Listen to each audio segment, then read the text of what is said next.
he's a friend. From Southall to Salop in Shropshire to meet a very distinguished man whose face isn't immediately familiar, but whose wartime accomplishments alone made his name a household word. Introducing another in our series on famous personalities at home, General Sir Oliver Leese, whose artistic ability enabled him to make this souvenir of his army days a model of the changing of the guard.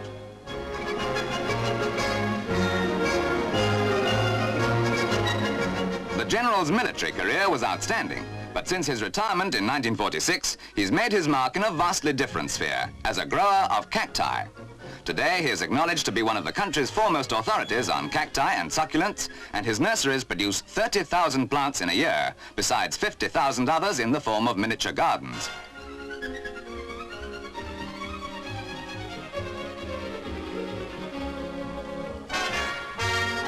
Appropriately enough, the General first became fascinated by these plants during the Desert Campaign. Since then, his enthusiasm has gradually grown and obviously become infectious, for Lady Leese often lends a hand, helping here to take cuttings from Opuntius cactus plants and striking or planting them again in electrically heated beds of compost.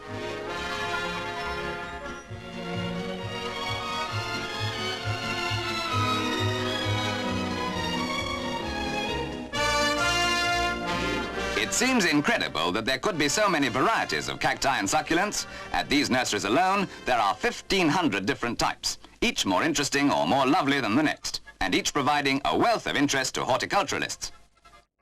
This Harisia, for example, being photographed, flowers beautifully at night.